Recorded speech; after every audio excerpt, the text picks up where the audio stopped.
let me introduce our most adorable speaker, Mr. Manoj Agrawal, the group editor of Banking Frontier and one of the most reputed magazine in our country as far as the NBFC and banking sector is concerned, BFSI, and the founder of Global Indomart Private Limited. Manoj sir, are you there? Yes, I'm here. Am I audible? Am I visible? Yes, yes. Thank you very much.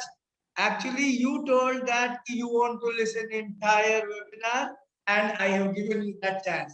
I hope you will not mind this, right? No, I enjoyed listening to everyone. In fact, I even got two good story ideas. One is on financing of electrical vehicles, Correct. and second on financing of toy manufacturing. So I'm Yes. going to ask my team to take up those two topics in the next one or two issues. So that was, in fact, the whole discussion has been very exciting. I'm Correct. really appreciating all the panelists for sharing such wonderful thoughts. Right. Please go ahead. Please go ahead with your topics. Okay, so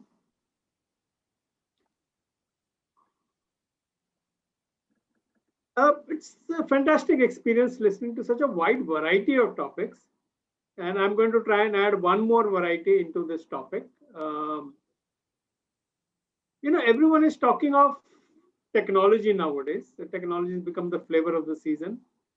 And companies are investing huge amounts of money in all kinds of technologies, in things like analytics, in big data, in CRM, in artificial intelligence, all these kind of things. And of course, you can name a lot of companies that are doing this. HDFC Bank, you can easily name Amazon, Google, Myntra, Walmart, any big name that comes to mind, they're investing in these kind of technologies. So I thought, and this is discussed by everyone, I thought let's try to do something different. Instead of looking at all these futuristic technologies, can we look at something from the past? Because what happens is, in the past, also there have been fantastic innovations and discoveries and inventions. It's not that only the modern generation is very intelligent. We have had really intelligent people in the past creating a wide variety of innovations. So I'm actually inspired by what our ancestors did. So one innovation so I went back into the past to see what I can find that we can use in current times. And I found one really interesting innovation. It's not invented, it's kind of nature gave us. And that technology, in fact, that technology is 2 million years old, nearly 2 million years old. This technology is a software that is running in all human brains. And it does only one thing. Everything that you see with your eyes, it classifies into two categories: beautiful and not beautiful. So whether you see a house or a car or a tractor or a horse or a cloud, everything this software analyzes for beauty. If an object is particularly beautiful, you will pause and admire it. If it is classified as particularly ugly, you will get a negative feeling about it. You want to step away from it. If it is mildly beautiful or mildly ugly, then like many other things, you'll simply ignore it and carry on.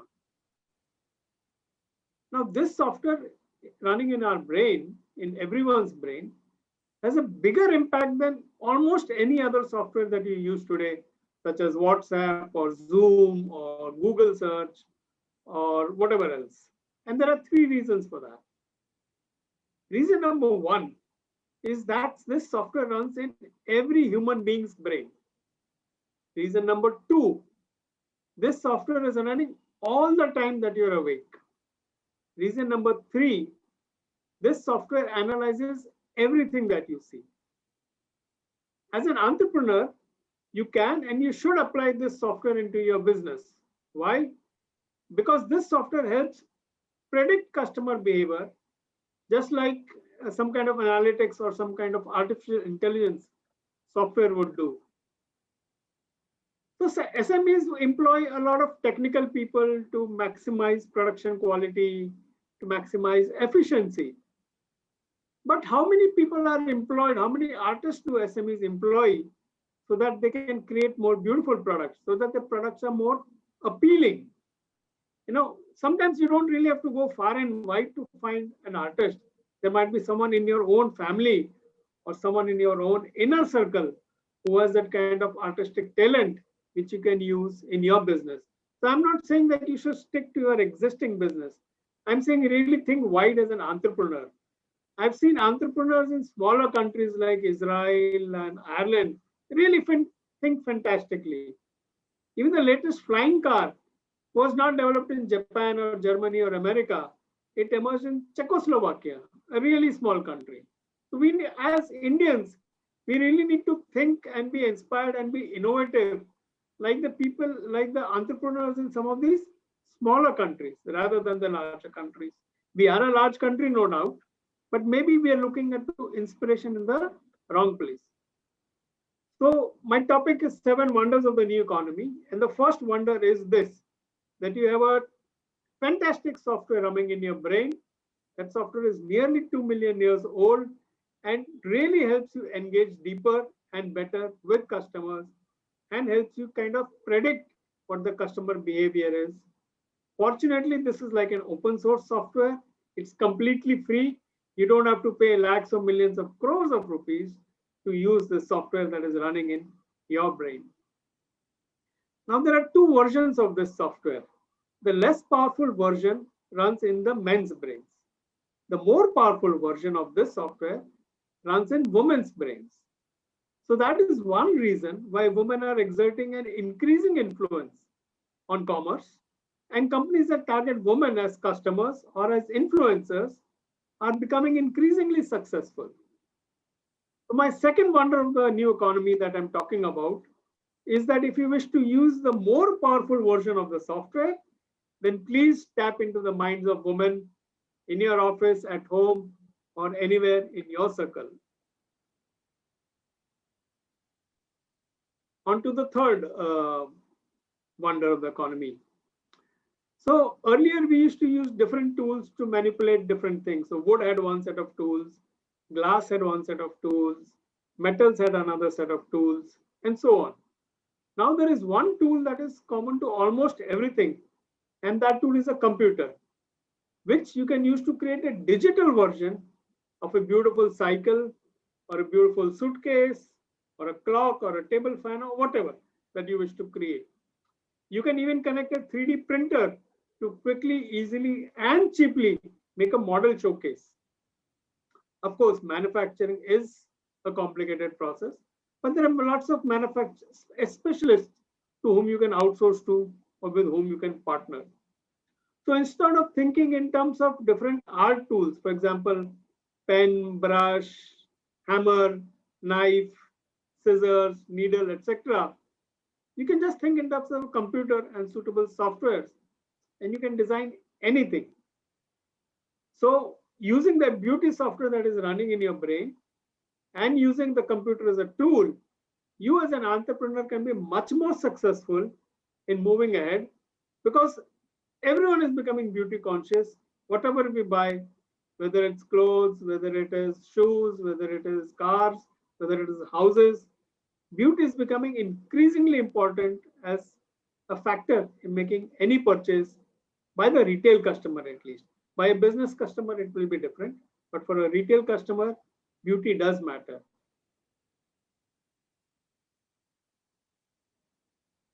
So let's go ahead. In the fashion business, there are these companies called boutiques that attract customers who are design conscious rather than price conscious. Now, SMEs always face this issue that their customers are very price conscious, and there's a lot of competition from imports from China and other parts of the world. Though these boutiques use the same materials and machines as others, they do not worry about mass manufactured products or imports from China. Likewise, if your business, your SME business can become a boutique business, you will have less competition, you will have deeper engagement with your customers, and you'll have more repeat customers. Let's say you are in the business of manufacturing office chairs, okay? A normal business strategy would be to have 100 designs in your catalog so that the customer will choose at least one design, right? But as a boutique, your strategy will be different. You must make designs that are so good that actually becomes difficult for the customer to make a choice. The more difficult it is for the customer to make a choice, the more will they'll appreciate your design capabilities and more they will have a long-term relationship with you. So that's the new customer relationship management strategy for an SME to become a boutique rather than a low-cost standardized manufacturer. I've talked about the business opportunities and the business perspectives. Now let me go a little bit into beauty itself. Of course, we all understand beauty, but it's not a subject that is studied. It's not something that is taught in schools unless you take up art as an education. So while we human beings make a lot of beautiful things, the original creator of beauty is nature. In fact, much of man-made beauty today is a copy of what nature has made.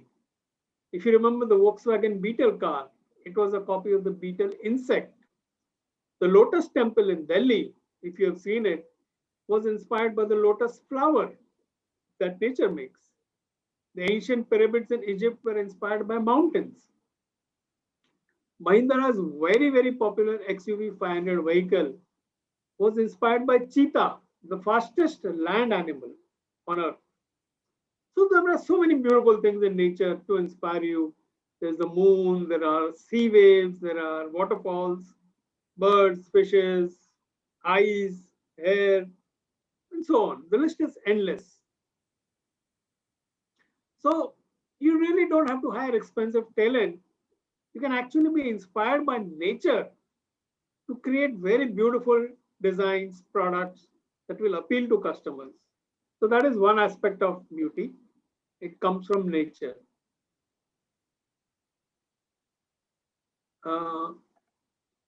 Of course, all of you are familiar with the Ambassador car, which unfortunately it's a beautiful car, but commercially it failed. Now that brand was purchased by Peugeot, a French company, for 80 crore rupees, a huge amount. Why? Because there is an attachment to the name and shape that Peugeot believes it can leverage. And that, my friends, is the role of history. Or the more accurate way to describe it is memory.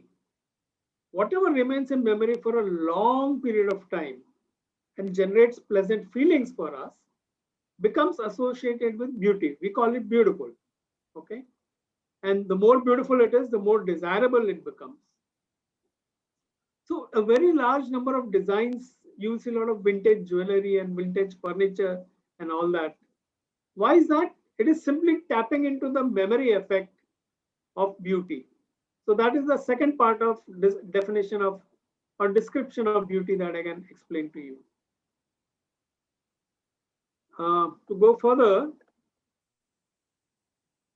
you may say that beauty lies in shape, color, shining, texture, symmetry, etc. And those kind of things are there. Of course, they make a difference. But these things are not the root cause of beauty. They are only the symptom of beauty. The root causes of beauty are really difficult to identify, but I've managed to find one, which I will share with you.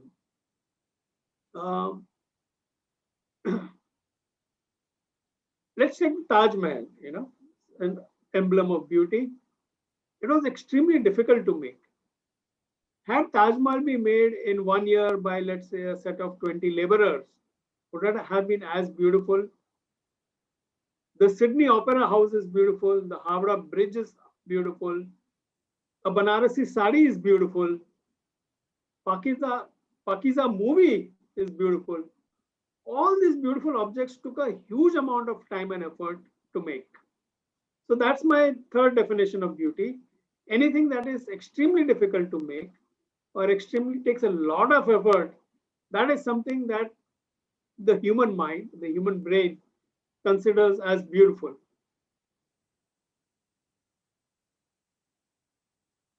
So the last wonder of the economy that I would describe is made things that are, so we usually do not this, artists do this.